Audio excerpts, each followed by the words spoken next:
My name is Chazunguza. I am the senior of Banjanja Totem and I'm the founding director of Dzimbanhete Arts and Culture Interaction.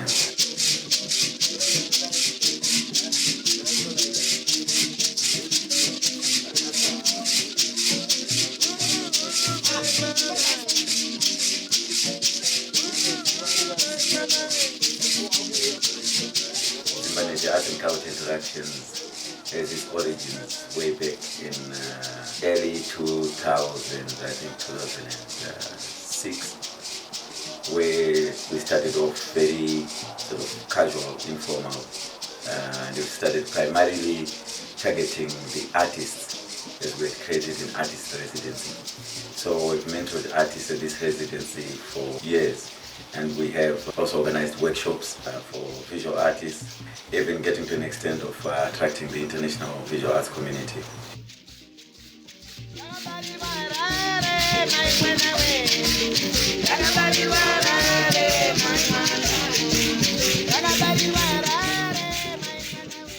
We then evolved with years. In 2014, we replanted ourselves to encompass other cultural elements.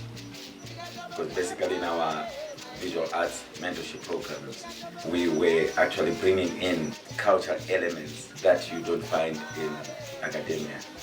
So we encourage artists to interact more with the culture, to investigate more of the cultural concepts and cultural ideas. And within that cultural setup, we decided to hold musical concerts.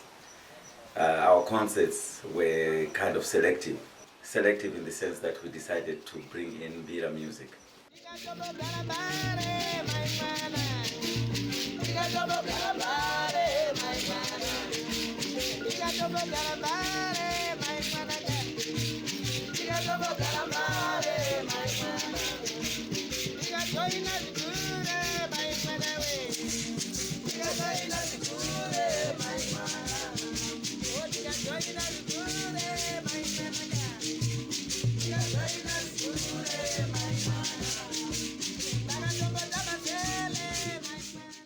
We regard Mbira as one of the most ancient art forms that we have as a people. Mbira music has been around since time immemorial, and the narratives you get are the very narratives that make us as a people. Mbira narrates our migration history.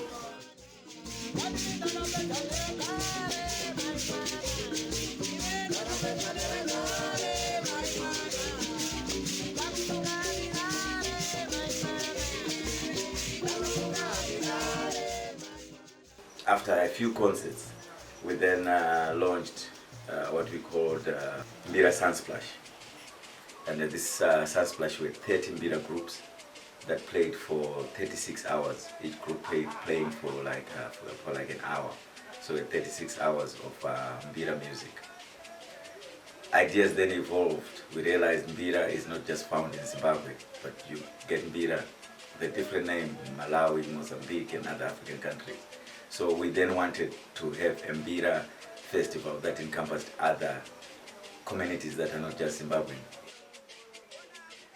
With that idea, we realized it would be pointless to just have Mbira coming in, but rather have the festival inclusive of the culture from which that Mbira evolved. But then we thought we were not going to have Mbira and culture set up displayed in tents. Normally you have tents and pavilions that represent sort of each country. So we decided to build the homes from which that culture evolves from, hence the All Afrika Village concept came about. We decided to build indigenous architectural structures from each group. So the All Afrika Village concept is about building indigenous African homesteads within one space. It becomes a one-stop African village.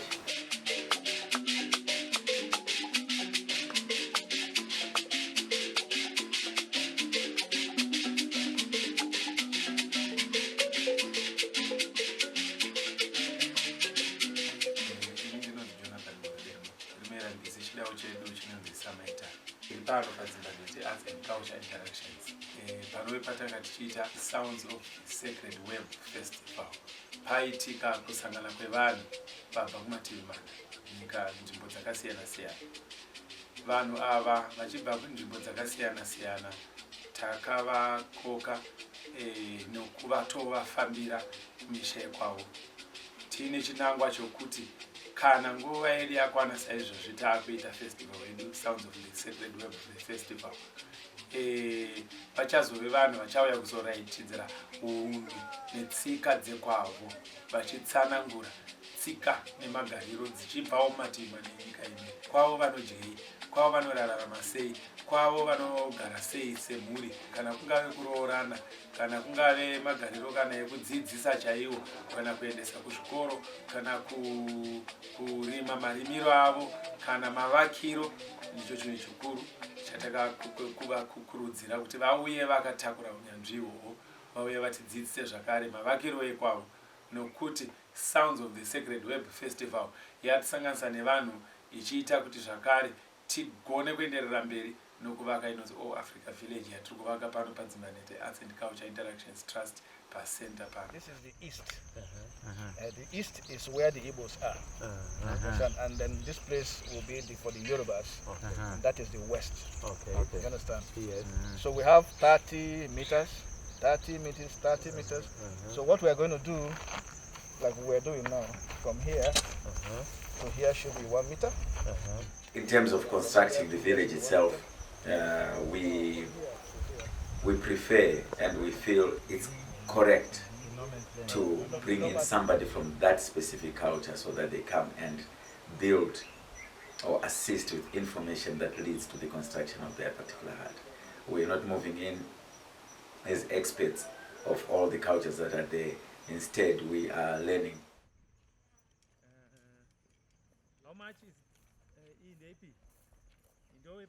And as the crew behind the administration, the team behind such festivals as SOSAWEF, by the time our guests leave, we would have collected information on each culture. We would have learned a lot from each culture, which makes us, I think, better people in terms of understanding what goes on in other cultures and what makes up specific ethnic groups.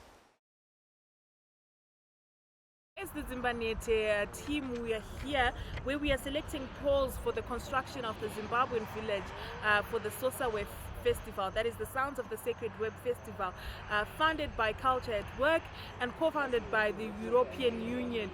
This festival is in partnership with the OJA Cultural Development Initiative in Nigeria, and so this is the place where we are getting the planks. We are supporting local small businesses that are harvesting these planks. The plantation where these poles are within a 10-kilometer radius of Dzimbanhete. So this is just part of our community engagement. This is part of promoting businesses within our community. The idea of SOSAWEF is to promote and preserve our cultures, as well as to work with communities in doing this.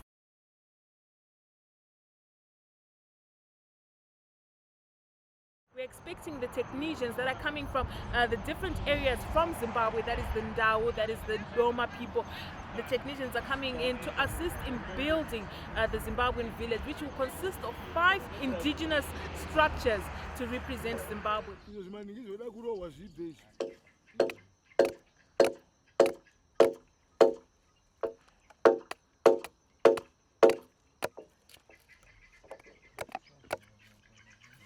Umusimboti manje ka unobata mapangwe edenga ndio musimboti wacho.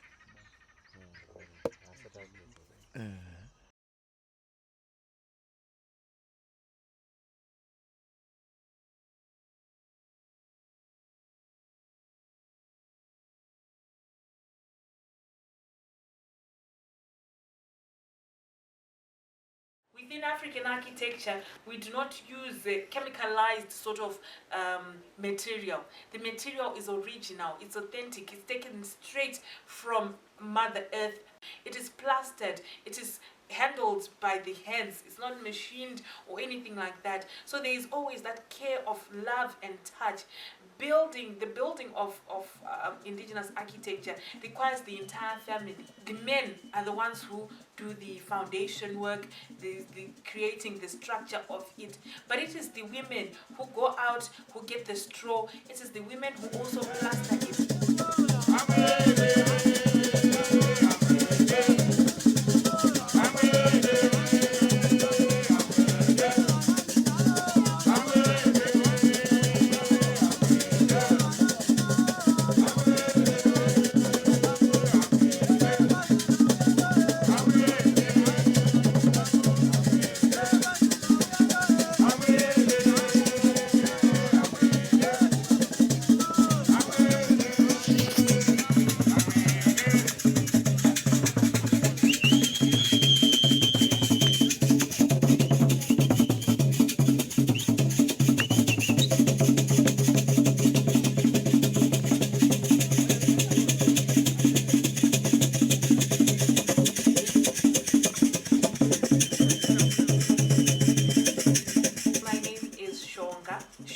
Is actually my totem name. I come from the Nyati clan, Makoni clan in Zimbabwe. We have the chieftainship in Rusape. I come from a minority clan, and therefore the representation of different minorities within such a space, such as the cultural village, is really powerful. This is a new site. We had an old site before, but which was smaller, and so everything was a bit compact. Now at the site we have the space, the freedom, and the vision has grown beyond what it was before.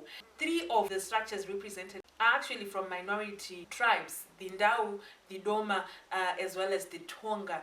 But they're so rich in their culture, and so it's such a beautiful celebration of different cultures within our society as Zimbabweans. And the idea of building an All Afrika Village, an Africa without borders, is an idea that Pan-Africanists continuously talk about, but to actually have something tangible that they can use to say this can be done, this is possible, I think that has been difficult. And so the All Afrika Village comes in with a display of what Africa can be, what Africa is, and what Africa will be.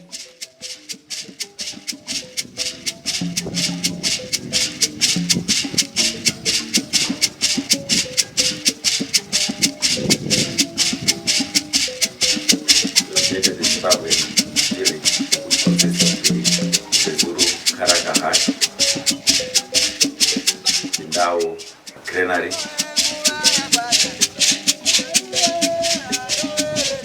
Ndebele hut. We're constructing the Tonga one, and we're moving on to the Wadoma hut. We've also started on the Botswana village, which has the Tswana structure and the Khoisan structure. Namibia is also in its elementary stages as we're approaching the Vambo and the Kavhango homesteads. We move up in Africa in terms of the map and go to Nigeria. We've started with the Igbo, which is almost finished now. The Igbo Compound is there and standing. So it is around this All Afrika Village and our understanding of how we would like to shape our cultures, how we would like to see cultures interact, that we then came up with this concept of the Sounds of the Sacred Web Festival. The Sounds of the Sacred Web Festival is happening because of this All Afrika Village. This is a space where we would like African cultures to interact. The indigenous African cultures have a lot in common and yet lots of variations as well.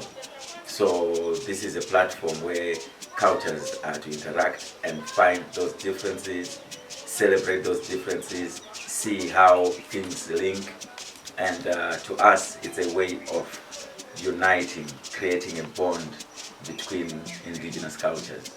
When we have festivals such as this SOSAWEF, we bring in people from those very communities.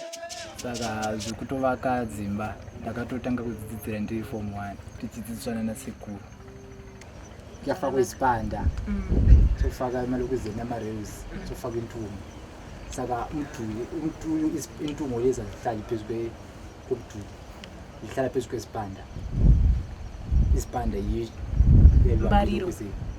ayikho mtando moti neshona ufunga muti mande ndizo mande zinocherachi kunze Oh, it's saka zinge dziri 10 zinopimwa zinge dziri 10 nokuze nitsozo hadzifani kudarika ipapo, hazifani kufura 10 zinge dziri kunze dzakatenderedza kana ukaona dzakufura 10 misho zinge dzaita diki kana dziri hombe zinofa kuita ziite 10.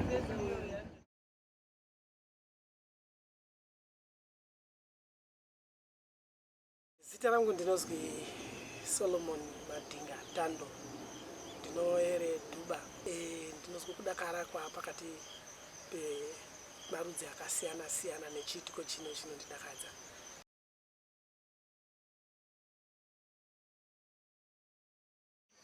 Mhatso yatinokoshesa kwedu imhatso inozwi Chitumba. Chitumba imhatso inongana ine bandla pashi. Yoite mhatso yekuata padera iri mhatso imwe yakaturikidzana kuti pashi ibandla panobasirwe muriro majaha eitambirepo rihle mashoko pabandla. Mudenga mune ndau yokuti inoatwa ngemajaha, ine ndauzve yekungwarire zvikafu zvingaryiwa. This is a granary. It is one of our cultural architectural structures. Okay. We store our cereals, our grains there. Then the structure on its own is meant for defense, for security, especially from wildlife. Okay. You can see this platform. Okay. The people can sleep there. Yeah, they can sleep there. Okay. Yes. Then they will be very safe from wildlife attacks. Then we also need to understand the effect of soot or smoke, especially when we are trying to preserve our grains. Culturally, the smoke is very powerful. It can keep away weevils, all borers. They can be kept away. Unlike currently where we use, certain chemicals which can be harmful even to our health. So we are saying, in our culture, we have got a better way of doing that. We cannot even threaten our health using that natural way of preserving our food.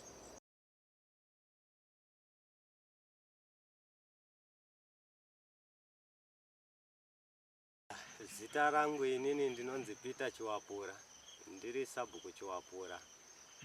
Ndichitungamirira mudunhu ramambo Chisunga, ndichiera dziwa. Kumutambo watiri nhasi takakokwa neDzimbanhete kuti tiuye kuno tozoonawo muitiro waari kuita panyaya dzechinyakare. Saka maonero ataitawo aiwa zviri kufadza kuti Dzimbanhete ine mutambo wakanaka iri kudzidzisa vanhu vanga kuda kurasika kubva muchinyakare vakuda kudzokera muchinyakare.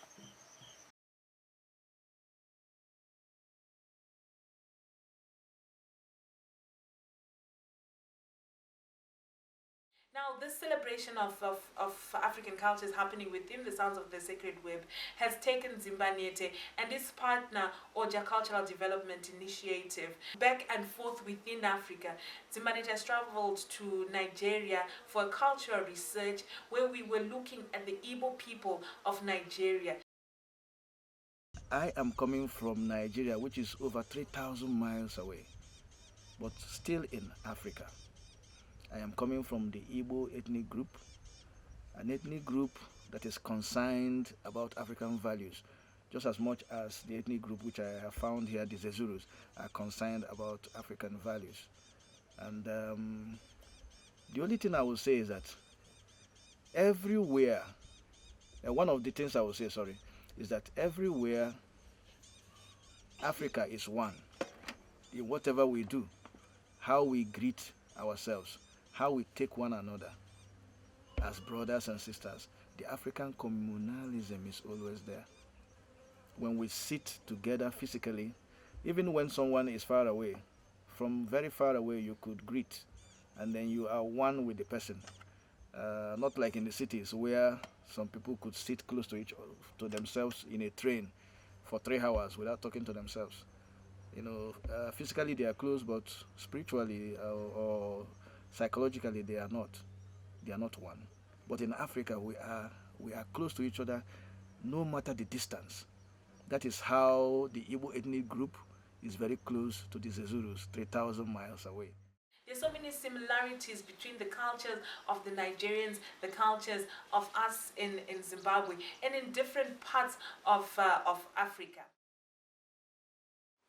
Ndinishava Alsen nemavora ndinobva kuSouth Africa vhenda thando pana paZimbabwe as interactions ndasvika gore ndofunga 2016 ndine shungu rekuZambia. Culture yacho yevhenda nayeshona hazinombosiyana, norudzi rwacho runombosiyana. Unoda kuziva chete tekiniki yacho yakuti munotaura sei, like pamunoshandisa R tinoshandisa L. Example, like unoda kuti muti nechiva munoti muri, unoda kuti nzira neshona nechiva munonzi nzira, unoda kuti mvura nechivhenda ni mvura nechona ni mvura. So L and R dzinoshanda too much. Ndiyo different, ndiyo problem yacho. Munoda kunoziva kuti ndopinda sei, munoziva vhenda munoziva shona. That's why ndide kudzidziswa shona rweziva. Isisu magariro atakaita sevadoma kungoti muchinyaya yechiwanhu hatina kunyanyorasika maningi. Taigara tichifamba nacho zvakanaka. Saka ndasingafungidzirawo kuti kungatoite imwe nzvimbo iri kushandiwawo chiwanhu sekuno kwatauya kuno. Saka patasvika kuno ndipandatoona kuti patovawo neimwe nzvimbo iri kuda kudzokera muchinyakare, iri kufambidzana nechiwanhu. Saka zvandaona zviri kuitwa zvacho panyaya yechiwanhu, aiwa zviri kufadza zvikuru. All these people came together and interacted voluntarily or involuntarily. People would find themselves talking about their own culture to other people, and similarities would soon click, and also questions and hearsays that people may have heard about other cultures are easily cleared in that manner. Unogona kumuona apa anzodaiso gubhu rake obva anobuda kuHarare chokwadii. Izvozvo ndezvokunyepa izvo. Izvozvo ndezvokunyepa. Asi izvozvo zvandikutaura zvokuti unogona kuona kuti munhu uyo iye anenge asati akuona paanokomisawo chigumwe chake kudai so hauchaona munhu uyo waumboona uyo. Unogona kutomudarika apa kana kutopinda nepadhuze pemuti wacho iwowo hamuchatomboona kuti munhu wataona apa afamba sei. Iye anenge akamira zvake ipapo nechigumwe so. Saka munogona kuzviita here izvozvo? Ibozvita yakatone. Zvinoitika kana tamumasango mai. Kana wapinda musango ndipo zvinoitika.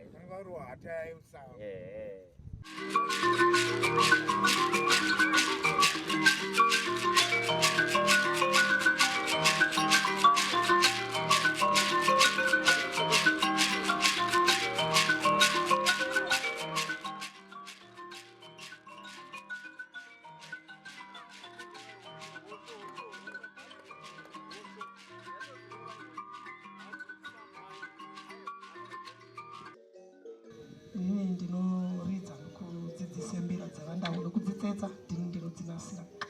Ndauya namapfungwana adoko wechirongwa muna wandakabara mwana wangu. Asi ndaida kureketa ngendaa yekuti mbira tinodziridza zvambodini.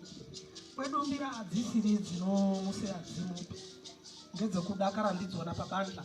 Tinongana teidakara kunyanya majaha hombe dzisati dzaroora dzinoridze mbira dzeikarakadze kuti hino ndoite kudini kuti ndione tokazi kuti ndingabeke pamhatso.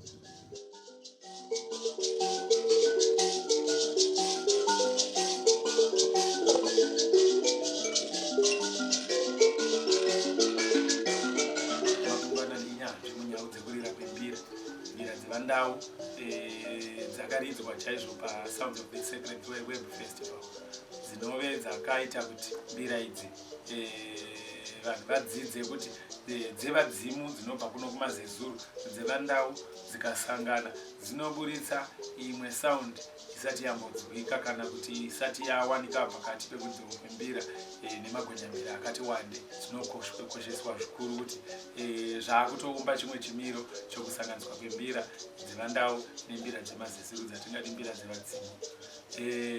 Tichidzokerapo zvakare pane vamwe vaita ongororo yavo vakati mbira dzemandau idzi dziri kuda kufanana nembira inonzi njari.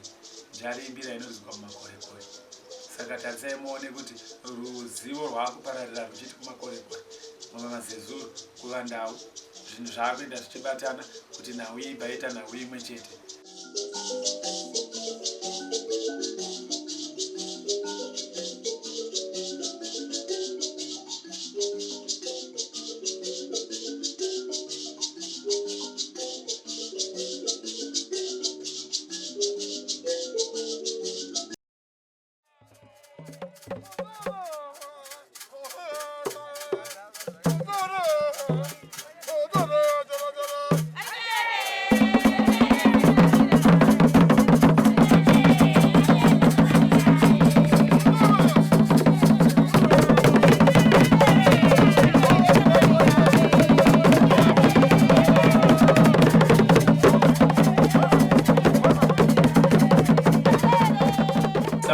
Sacred Web Festival yatisanganisa zvakare nemutambo wenyau, mutambo wegure unoitwa nemhuri dzakabva kuMalawi.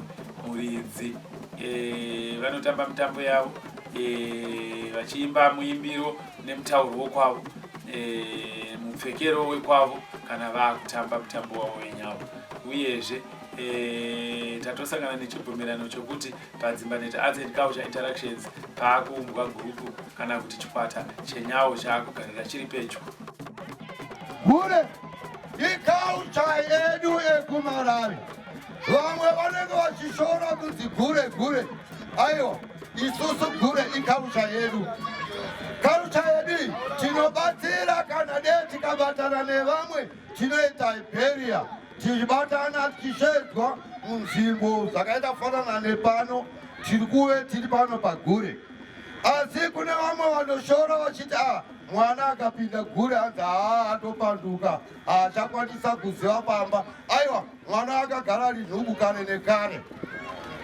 Tisavenge gure. Gure police in society. They see what is going on. The women can go and tell whoever is in charge of Gule because they are masquerades. They don't know who exactly is there, but they will have one person who they can tell. Oh, because of conversation happening, the Gule will come and they will deal with whoever is victimizing another person in society.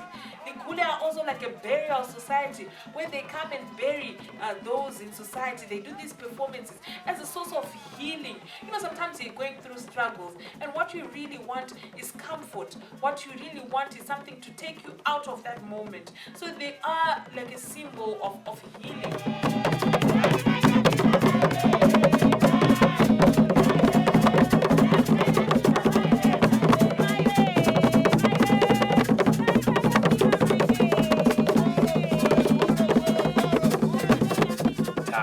Nzvimbo yatakachekera tichiti Malawi chakakirwa chokutanga vangangova kuti mupanda wavo wavanoitira kwavanometera kuti gure yavo kuti vana vanenge vachida kupinda kuita venyawo vanotorwa vachiiswa mumupanda vachidzidziswa hunhu, tsika nemagariro nemateedzero avanoita gure.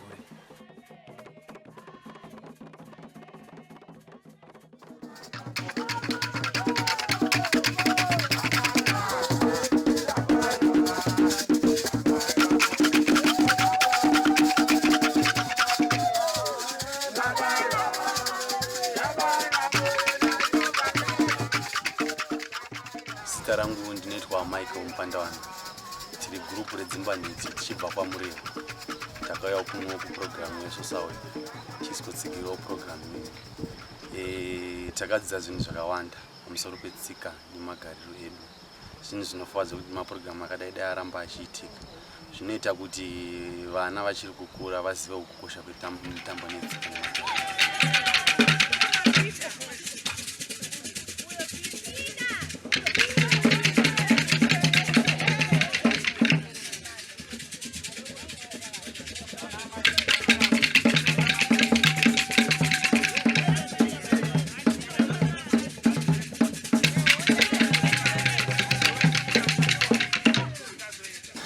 Jerusalem mutambo unobva maMureva, Uzumba neMaramba. Mutambo uyu mutambo werudo. Mutambo wembende Jerusalem. Kaitambwa kudhara. Kare varungu vachauya vairambidza iwoyo mutambo vachizonzi mutambo wamuri kutambwa mutambo wemashaya. Oima Bhaibheri yamunamate Mwari. Saka vakuru vedu vachida kuchengetedza mutambo wenetsika nemagariro vakasarudza kuti mutambo uyu takuutumidza takuti ndo manamatiro edu. Saka takuti imbende Jerusalem. Varungu vakauya tinoti imbende Jerusalem yatiri kutamba ndo manamatiro edu tiende kudenga nekuti vaida kurambidza mutambo. So nanhasi mutambo wedu tiri kuuchengetedza.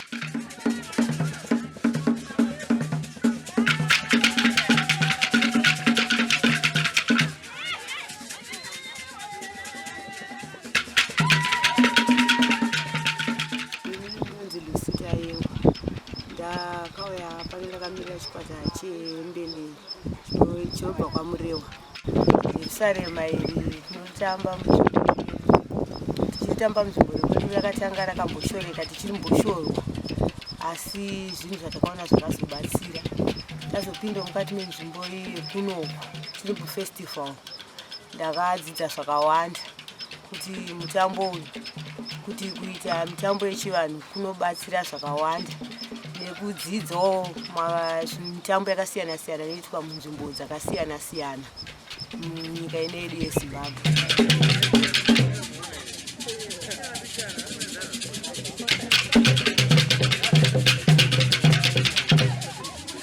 Isusu semadzimai vanotamba Jerusalem ironi munzvimbo dzedu zvaishoreka, tichifamba dzimwe nguva maitombonzi ndezveunzenza zvei, asi vanhu vakazotanga kuzvitora sezvakanaka. Panguva yatakatanga kuita matosa takatanga kuenda, sisi vamwe takaita mhanza yekuti kutanga kwegore rino takaenda munzvimbo yeIndia. Muna 2008 tikaendawo kuMozambique. Ifunga dzanyika nhatu dzakasiyana siyana dzataenda nenyaya yekutamba mitambo iyoyo. ndopadza kutangawo vanhu vakutozotanga kuona kuti zvinhu zvinoyamura muupenyu asi zvinhu zvakambenge zvakashoreka zvokuti taitomboti tichitamba ukaonekwa wakapfeka mbikiza iye waishorwa but zvinezvi takuona kuti vanhu vakutanga kuzvifarira nekuti zviri kutibudisa kunze kwedu. Ini ndinoitwa Mamwoyo asi zita rangu repachitupa rekuzvarwa naro ndinonzi Rumbidzai Foto. Gore rino takanga tiri kushanda tiri mune inonzi SOSAWEF. Tiri muSOSAWEF imomo ini ndakashanda ndiri kubandiko revana. Ndiri arts educator, ndinoshanda ndiri kuvana chidzidzisa vana tsika nehunhu nemitambo yepasi chigare. Saka muSOSAWEF takava nemukana wekunge tiine vana wekushanda nevana. Takaitawo camping inonzi children's camp yatakaita pano paDzimbanhete Arts and Culture Interactions. Pacamping apa takava nemukana wekusangana nevana vanobva munzvimbo dzakasiyana siyana. Wakave mukana wekuti tidzidzise vana vedu vemunharaunda nevabva kure tsika nehunhu dzepasi chigare zvaiitwa nemadzimbuya edu namadzitateguru edu makare kare. Tiri kudzidzisa vana kuve nehunhu munhu kuti azive kuti ndiani akabva kupi. Unhu chikuru unhu ndo watinonyanya kudzidzisa panapa paDzimbanhete Arts and Culture Interaction. Tichitaunge ndakugara ndakuona nhava ino yatiri inoi muno matakagara mumba muno inonzi imba yaamai. Zvairi imba yaamai kudai imba yakatikoshera zvokuti pamusha, nekuti kana pasina imba iyoyi yakaita seinoyi musha iwoyo hauna chimiro. Tichibva pachigara vakwata apa tati ndipo panogara varume mumba muno muimba yaamai yakarongeka. Pane papa pakarongedzerwa tukari tune ndiro idzi, ndiro dzemuti nechirombo chemvura icho chine mukombe pamusoro iyi chinonzi chishoshori. Ndepekurongedzera amai vanorongedzera, ndipo panoiswa zvirombo zvemvura. Tofamba pakafuratira vasikana chinonzi chikuva. Tiri muSOSAWEF imomo tiri pakushanda nevana kudaro takakwanisawo kutora vana vemunharaunda yatiri inoyi tikaadopta vana ivavo tikavatengera zvekupfeka zvekutambisa nekuti takaona kuti vana ava vakanga vane zvipo zvekutamba. Pakaumbwa group revana vetraditional dance vari mulocal zvakare vari vana vadiki. Izvo takazviitira kuti vana vadiki vawane zvekuita. Vanhu vanogara muupenyu kugara dzimba dzakabatana batana zvokuti mugariro wavo imomo watingati mumakomboni tsika nemagariro zviri kuenda zvichiparara. Zviri kukonzera vana zvinokonzera machild marriages, zvinokonzera vana vari kuita mimba vari vana vadiki, vana vari kuenda kumabhawa vari vana vadiki, vana vari kumwa nokudya zvinodhaka vari vana vadiki. Asi tikavatora muhunhu netsika tichivawanisa zvekuita pano paDzimbanhete Arts and Culture Interactions. Tichisusukidza nemutambo wataita iwoyi weSounds of the Sacred Web Festival. Vana ava vanowana maactivities ekuita zvinovabvisa pfungwa dzekufunga zvisina maturo izvo kuzonga akufunga bhawa kana kufunga mukomana kana murume ari mwana mudiki.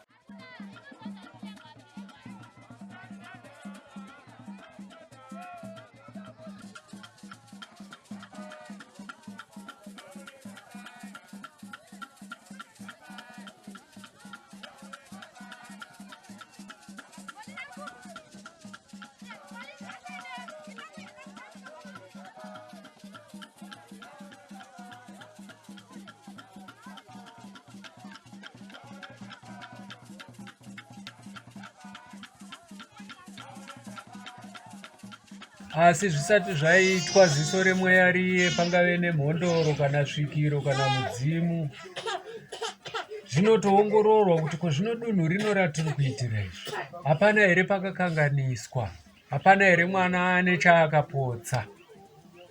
Kana paine akaponda panofanira kutanga pachenura iye aripe. Kana paine akaita zvinengei mutadziro upi unokodzera kuripa unosvimbisa dunhu zvive zvisati zvarevererwa. Apa tinoonekana nemidzimu yedu vana mhofu vaya vanoyeza Matitete nemadziseguru edu akutarisana nani namusiki. Masvikiro edu, makombo enyika nemhondoro dzenyika vatarisana namusiki. Inguva yavo ndiwo mwedzi wedu wekupedzisira wegore vachitaura tiri muchira mwedzi wataakupinda. Izvozvizvi kune vose vanga vasingazive kugara nekufa kwemwedzi.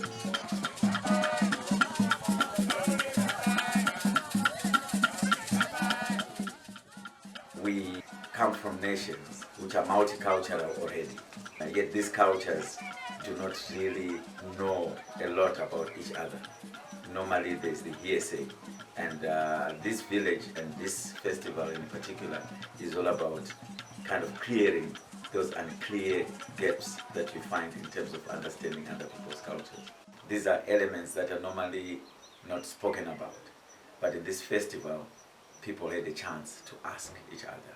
People had cultures were interacting, questioning each other, and appreciating where somebody is coming from.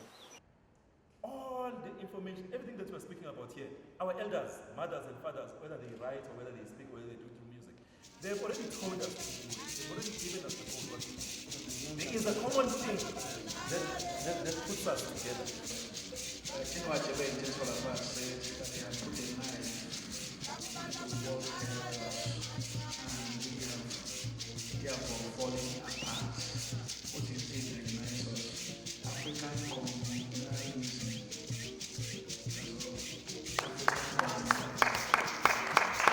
Your brother is my brother.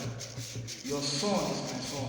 When I see him doing something wrong, I, who is not his biological father, can correct him. I have been very impressed. What you are trying to do, or what you are doing really, joining these people together, from Nigeria especially, Africa as a whole, depicting what our future is. You are really saying to the Zimbabweans, you are really saying to the Africans, if you leave your culture away, you are rejecting your future. So I'm saying, Africa, never ever reject your future.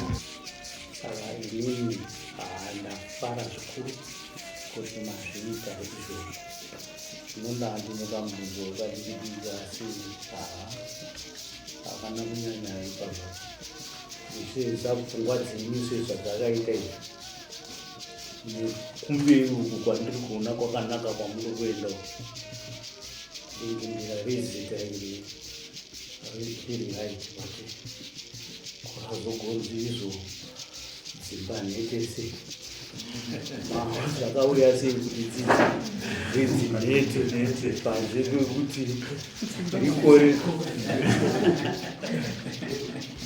kungodzwa kuda kunzwa kuti how did you come about your theme yekuti dzimbanhete muchirungu vanoreva kuti tenda futi kutsika kwakanyororeka ungagona kungoitika kwekweya neshumba kana kiti chaiyo haina mutsindo kutsika kusina mutsindo dzimba zvisina mutsindo ino dzimbanhete kuda kukurumbisai zvekuti mugozofungurudzwa nevamwewo vanoda kuita mining panza zvandikuona tikomana tuya tinoda serenge mining tichitora tichiendesa kunyika kwavo kuzotuma ndekuti vachidzoserawo muno ndekutiwo titi vana ava vavake that gallery imba yaita the state of the art vanenge vasina chavo kumora vachienda saka naada kuti tozobatana inini nemhuri yanguwo tomeka sure kuti you are secured and mogozosiyawo mavaka machembera sezvikuru the state of art yakadaro yatinozodaidza kuti vanhu vachazotaura ivo vachiti makasiya enough footprints from the sense of art.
Yeah,